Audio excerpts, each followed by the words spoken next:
Halo sahabat-sahabat keluarga Pandu, bagaimana kabarnya hari ini? Semoga kita selalu sehat dan dimampukan Tuhan untuk melakukan tugas dan kerja kita. Selamat bertemu kembali di channel Keluarga Pandu dalam program Studi Alkitab. Studi Alkitab kita kali ini diambil dari Injil Lukas pasal 4 ayat 16-30. Sebelum mendengarkan penjelasan saya, silakan sahabat-sahabat keluarga Pandu membaca teks Alkitabnya terlebih dulu. Sebelum lanjut, jangan lupa subscribe, like, komen, dan share untuk membantu mengembangkan channel ini, supaya channel ini bisa bermanfaat untuk siapa saja. Lukas 4 ayat 15 sudah menginformasikan bahwa setelah mengalami pencobaan di padang gurun, Yesus mulai mengajar di rumah-rumah ibadat di daerah Galilea. Namun Lukas mengatakan bahwa untuk pertama kalinya Yesus datang ke Nazaret, tempat ia dibesarkan untuk berkhotbah atau mengajar di sana. Narasi ini menunjukkan bahwa Yesus memanfaatkan dengan baik momentum yang ada untuk mengajar kitab suci. Kedatangan Yesus di rumah ibadat tersebut menunjukkan bahwa dia taat pada tradisi Yahudi dan selalu berpartisipasi dalam kehidupan beragama secara komunal. Jadi jangan memahami kedatangan Yesus ke rumah ibadat ini semata-mata dari pemahaman Yesus adalah anak Allah. Lukas tentu pertama-tama lebih ingin menonjolkan kehadiran Yesus di rumah ibadat pada hari Sabat sebagai orang Yahudi yang taat atau saleh. Ini bisa diartikan dari penggunaan kata eiotos yang menunjuk kepada sebuah kebiasaan atau perilaku atau gaya hidup. Jadi sebagai seorang Yahudi, Yesus memang setia datang ke rumah ibadat untuk beribadah setiap Sabat. Sebenarnya adalah hal biasa dalam ibadah di sinagoge, seorang laki-laki dewasa Yahudi yang memiliki kemampuan dalam membaca kitab suci diberikan kesempatan untuk membaca salah satu bagian dari kitab suci. Kemampuan Yesus untuk membaca gulungan kitab suci menunjukkan bahwa dia dibesarkan dalam keluarga Yahudi yang taat dan memberikan perhatian serius pada kemampuan membaca dan mempelajari kitab suci. Soal kenapa gulungan kitab Yesaya yang diberikan kepada Yesus, mungkin saja karena bacaan yang dibaca pada hari Sabat itu adalah kitab Yesaya. Namun Yesus tampaknya dengan sengaja memilih bacaan dari Yesaya 61 ayat 1-2 untuk dibacanya dan menggunakan kesempatan tersebut untuk menjelaskan maksud dari pesan dalam kitab tersebut. Penggunaan kata heuren dari heurisko menunjukkan bahwa sesuatu itu ditemukan bukan dengan sengaja, tetapi dengan usaha mencari. Pernyataan Lukas di ayat 20 bisa memberi kesan bahwa orang-orang yang ada di rumah ibadat itu tidak hanya ingin mendengar Yesus membacakan gulungan kitab itu, tetapi mereka juga tampaknya ingin mendengarkan pendapatnya atau pemahamannya tentang teks tersebut. Karena itu Lukas mengatakan bahwa mata mereka tertuju kepadanya. Di sini Lukas menggunakan kata Yunani athenisontes. Mungkin dari kata ini kita mengenal kata dalam bahasa Inggris attention. Athenisontes mengandung makna memberikan perhatian kepada sesuatu atau seseorang dengan seksama. Mungkin juga, sebagaimana dikatakan di ayat 15, mereka sudah mendengar kabar tentang bagaimana dia mengajar dan orang-orang memuji dia, sehingga di rumah ibadat ini mereka juga ingin mendengar pengajarannya. Karena itu mereka sungguh-sungguh memberikan perhatian kepadanya. Yesus membuat mereka yang memusatkan perhatian padanya semakin terheran-heran kepadanya ketika dia mengatakan, "Pada hari ini genaplah nas ini sewaktu kamu mendengarnya." Lukas menggunakan kata peplerotai dari pleroo yang diterjemahkan tebelai dengan genaplah. Maka pleroo dalam perjanjian baru sering dihubungkan dengan penggenapan atau pemenuhan nubuat. Pleroo sendiri secara harfiah berarti memenuhi atau menyempurnakan atau mengisi. Pernyataan Yesus ini semakin dipertegas dengan penggunaan kata semeron yang bukan hanya berarti hari ini, tetapi juga saat ini atau di waktu ini. Maknanya bahkan bisa lebih spesifik berhubungan dengan saat di mana Yesus sedang berbicara. Yesus mengatakan hal ini untuk menunjuk kepada dirinya sebagai pemenuhan nubuat tersebut. Dengan kata lain, Yesus menunjuk kepada dirinya sendiri sebagai figur yang dimaksudkan oleh Yesaya. Sementara orang-orang Yahudi yang ada di rumah ibadat itu tentu tahu betul bahwa makna perkataan ini berhubungan dengan kedatangan Mesias dan penggenapan janji Tuhan. Karena itu dikatakan bahwa mereka membenarkan Dia dan heran dengan kata-katanya yang indah, apalagi mereka tahu bahwa Dia adalah anak dari Yusuf. Perkataan pantes emarturun auto di ayat 22 yang diterjemahkan TBLI dengan semua orang itu membenarkan Dia, secara harfiah berarti semua orang memberi kesaksian tentang Dia, atau maksudnya mereka menegaskan bahwa mereka telah mendengar apa yang Dia katakan. Lukas selanjutnya mengatakan bahwa mereka mengagumi Dia. Kata etaumason dari taumaso menunjuk kepada sikap kagum karena sesuatu atau seseorang mengherankan atau mengejutkan atau tidak terduga atau luar biasa. Dengan demikian, Lukas ingin mengatakan bahwa orang-orang ini kagum karena Yesus berkata-kata dengan luar biasa atau berbeda dari yang mungkin mereka biasa dengar. Mereka kagum karena anak Yusuf bisa berbicara demikian.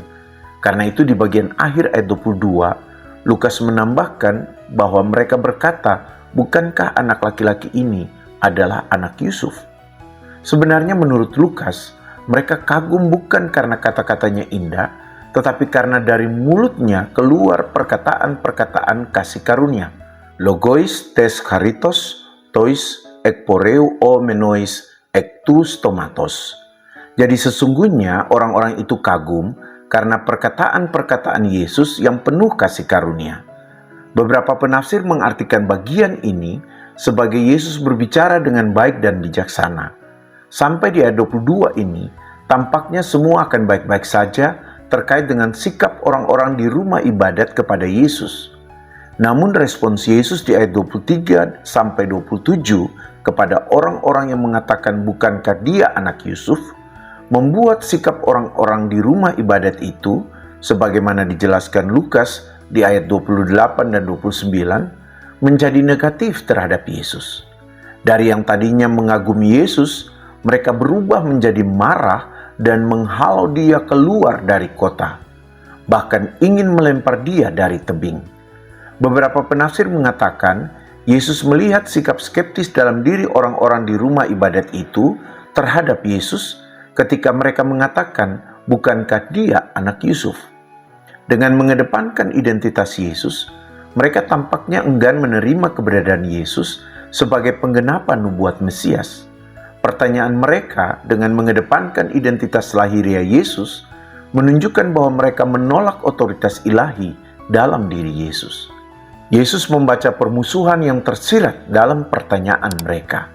Melalui perkataannya, Yesus berhasil menyingkapkan sikap permusuhan yang ada dalam diri mereka sebagaimana mereka tunjukkan di ayat 28 dan 29. Sikap mereka ini bagi Yesus menegaskan sikap orang-orang Yahudi yang sulit menerima perkataan seorang nabi yang berasal dari tempat yang sama dengan mereka. Yesus menggunakan kata amen untuk menegaskan bahwa apa yang dikatakannya itu benar adanya atau sungguh-sungguh terjadi. Yesus menggunakan amen untuk menegaskan wibawanya bahwa apa yang dikatakannya adalah sebuah kebenaran. Orang-orang ini ingin agar Yesus membuktikan dirinya di hadapan mereka, terutama berkaitan dengan karya penyembuhan sebagaimana yang mereka dengar bahwa Yesus telah melakukannya di Kapernaum. Bagi Yesus, sikap mereka semacam ini menunjukkan bahwa mereka hanya menginginkan penyembuhan tanpa percaya pada kuasa yang dimiliki Yesus. Jadi tanggapan Yesus tidak bertujuan untuk membuat mereka yakin dengan kuasa dalam dirinya, tetapi membuat mereka menyadari sikap mereka. Yesus ingin menunjukkan bahwa jika mereka bersikap demikian, maka mereka tidak akan mendapatkan berkat dari Tuhan. Bagi Yesus, sikap mereka seperti itu hanya akan membuat mereka sama seperti orang-orang Israel di zaman Nabi Elia dan Nabi Elisa. Justru yang mendapatkan kasih dan berkat Tuhan adalah Naaman dan janda Sarfat yang adalah bukan orang Israel. Yesus di satu sisi ingin menegaskan bahwa umat Allah bisa saja tidak menerima kasih Allah jika menolak kuasa Allah dalam diri orang-orang yang diutusnya, tetapi di sisi lain, Yesus juga ingin menunjukkan bahwa kasih Allah tidak hanya terbatas pada orang Yahudi, tetapi juga kepada orang-orang bukan Yahudi. Kisah Naaman dan janda Sarfat memang tidak memperlihatkan penolakan Tuhan kepada orang Israel. Namun Tuhan justru mengutus kedua nabinya itu untuk menunjukkan kasih Tuhan kepada orang-orang bukan Israel. Jadi Yesus secara tidak langsung ingin menegur orang-orang Nazaret ini bahwa kemurahan kasih Allah bukanlah hak eksklusif mereka. Jadi jangan berpikir bahwa kalau mereka meminta, mereka akan langsung mendapatkannya. Ayat 28 dan 29 menunjukkan bahwa orang-orang Nazaret itu tidak siap mendapat penolakan dari Yesus. Mereka juga tidak bisa menerima kritik yang diberikan Yesus kepada mereka. Penggunaan kata tumu di ayat 28 dari tumos menunjukkan bahwa mereka tidak hanya sekadar marah, tetapi penuh dengan amarah, atau murka atau emosi yang mendidih dan bisa berujung pada tindakan yang merusak. Tidak mengherankan bahwa sebagaimana diinformasikan Lukas di ayat 29, kemarahan mereka itu membuat mereka ingin melemparkan Yesus dari tebing gunung tempat kota itu terletak. Namun Lukas di ayat 30 mengatakan bahwa mereka gagal melakukannya karena Yesus lewat dari tengah-tengah mereka dan pergi. Sikap mereka ini menunjukkan betapa besarnya penolakan mereka terhadap Yesus.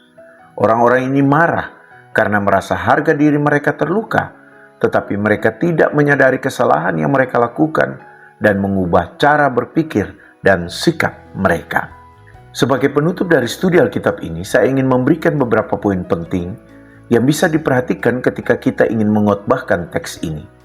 Namun tentu saja, setiap pengkhotbah memiliki kebebasan untuk mengembangkan point of view-nya masing-masing. Pertama, Yesus sangat menekankan misi atau pelayanan yang inklusif, terutama kepada orang-orang yang terpinggirkan.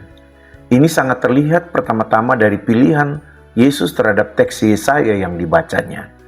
Jemaat dapat diajak untuk merenungkan pilihan mereka, terutama berkaitan dengan siapa yang ingin mereka layani dalam hidup mereka atau dalam komunitas mereka. Dengan begitu, jemaat juga ditantang untuk bersikap kasih dan ramah kepada semua orang tanpa pandang bulu. Kedua, Yesus mengkritisi keakraban atau kedekatan yang membuat kita bisa saja meremehkan potensi yang ada dalam diri orang yang dekat dengan kita. Identitas penting dalam berelasi, tetapi mengenal identitas seseorang tidak boleh membuat kita meremehkan atau merendahkan orang tersebut. Firman Tuhan ini mendorong jemaat untuk lebih terbuka menerima siapa saja yang mau dipakai Tuhan untuk menyatakan kasih, kebaikan, dan kebenaran Tuhan. Ketiga, jangan menjadi orang-orang yang tidak bisa menerima kebenaran dan siap untuk dikritik. Belajarlah dari orang-orang di rumah ibadat ini. Jangan kalau dikritik, jemaat malah bersikap negatif atau melakukan hal yang jahat atau yang tidak berkenan di hadapan Tuhan. Semoga poin-poin ini dapat membantu para pengkhotbah dalam mempersiapkan khotbahnya. Demikian studi Alkitab kita kali ini. Teruslah belajar dan mendalami firman Tuhan. Kiranya Roh Kudus memampukan kita untuk melakukan firman Tuhan ini di dalam hidup kita. Jangan lupa mendoakan dan terus mendukung program studi Alkitab ini. Silakan studi Alkitab ini dibagikan kepada siapa saja yang mau belajar tentang firman Tuhan, agar firman Tuhan semakin tersebar dan studi Alkitab ini juga bisa menjadi berkat bagi lebih banyak orang yang mau mengenal dan belajar firman Tuhan. Tuhan Yesus memberkati kita.